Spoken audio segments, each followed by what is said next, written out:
Paulo está preso em Roma e dizendo: Deus, o que tenho eu que fazer?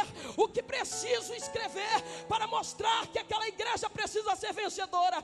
Aí eu imagino Paulo acabando de orar, levantando a cabeça como estava dentro de uma prisão, olhando para os soldados e começa a se observar que para lutar precisa-se de uma armadura.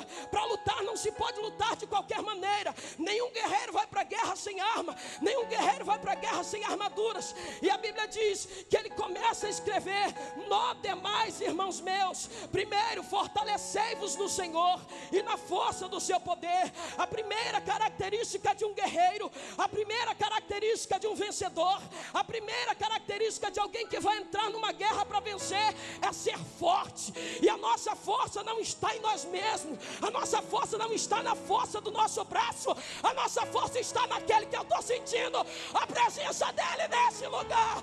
E quem sente, levanta a mão para adorar comigo nessa noite.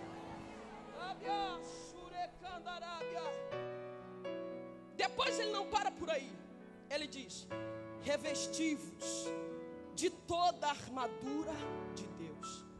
A palavra revestir quer dizer vestir de novo, vestir duas vezes. É como se eu tivesse sem esse terno, estou vestido, e quando eu o coloco, estou revestido.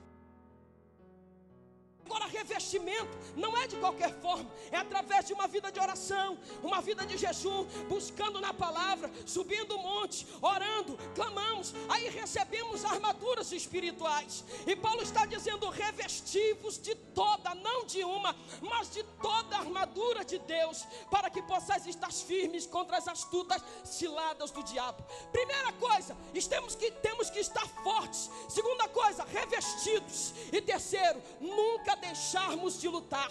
A Bíblia diz: porque não temos que lutar contra a carne, nem contra o sangue, mas contra principados, potestades, hostes espirituais da maldade. Primeiro, você precisa estar forte. Segundo, revestido. E terceiro, luta. Muitas vezes você tem dentro da tua família alguém alcoólatra, você tem dentro da sua família alguém que usa drogas, e você está discutindo há anos, há tempos, há meses, para que aquela pessoa deixe o álcool, o cigarro e as drogas, e nada se soluciona, porque isso não é uma batalha para ser vencida no mundo físico, isso é uma batalha para ser vencida no mundo espiritual. E era justamente disso que Paulo está dizendo.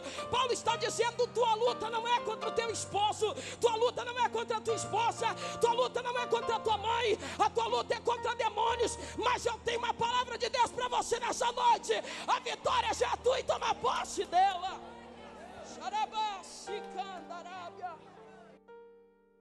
Paulo continua falando sobre as armaduras de Deus, e uma delas, ele fala da couraça da justiça.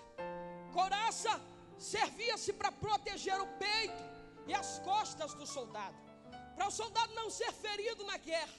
Ou seja, a Bíblia diz: sobre tudo que deves guardar, guarda o teu coração. Paulo ainda não para por aí. Ele fala sobre o capacete da salvação. É na mente que existe o maior conflito do homem. É aqui que o diabo comanda o homem quando está sem a direção do Espírito. A Bíblia fala: não vos conformeis com esse mundo, mas transformai-vos pela renovação da vossa mente. Porque o crente, ele usa o capacete da salvação, e ele tem a mente renovada, não como dos ímpios lá fora. Fala também sobre o escudo da fé, com o qual podereis apagar os dardos inflamados do adversário. O adversário olha para você e fala assim: vou atingir agora.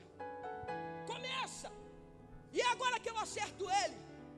Só que ele olha para a tua cabeça, tem capacete. Olha para o teu peitoral, tem couraça. Olha para o teu lado esquerdo, tem um escudo. E olha para a tua mão direita, uma espada. Entenda que a Bíblia diz no livro de Daniel que os homens daquele lugar tentaram arrumar condições para incriminar Daniel e não conseguiram. Sabe por quê? Porque Daniel estava com capacete, couraça e escudo. Espada é uma arma que você pode usar tanto para se defender quanto para atacar. Ninguém vai para a guerra sem espada. Uma vez o rei Davi se ausentou de uma batalha, ele já tinha idade. E a Bíblia diz que naquele dia ele lutou tanto que se cansou na batalha. E a Bíblia diz que ele se ausentou da batalha para descansar um pouco. Só que eu estava estudando essa passagem, e os historiadores, um livro que eu estava lendo, falava que Davi tirou a sua armadura para se refrescar nas águas de um ribeiro. Se ausentou da batalha, tirou as suas armaduras para se refrescar nas águas de um ribeiro. Um gigante por nome de Esbibenobe, que era da família dos gigantes de Gate, dos filisteus, se aproximou e disse: é a hora de eu matar aquele que matou o campeão dos filisteus, que era Golias. Segundo alguns historiadores, 40 anos depois da morte de Golias, quando Davi luta com Golias, ele ainda era um menino, e agora Davi já era um ancião, mas continuava sendo um grande rei na história de Israel. Tira a sua armadura e vai se refrescar nas águas do ribeiro. Quando Esbibenobe diz: chegou a tua hora, tem uma espada que nunca foi usada para arrancar a tua cabeça e acabar contigo. É então que a Bíblia diz que Absai sobe pelo lado da montanha e pulou com a espada, cravou-lhe no pescoço e ele caiu morto. E a Bíblia diz que Absai olha para ele e diz: nunca mais sairás a peleja, para que não se apague a lâmpada de Israel. Deixa Deus falar contigo, não tira a tua armadura, não se ausente da guerra, não pare de lutar. Crente não se aposenta no mundo espiritual, a vitória já é tua, e quem crê levanta a mão e adora. Por fim, calçar os pés na preparação do Evangelho. Voltando à história do filho pródigo, a Bíblia diz que ele ganhou novas alparcas e sandálias. Isso fala de um andar de santidade. O Espírito Santo de Deus fala ao crente aonde ele deve andar.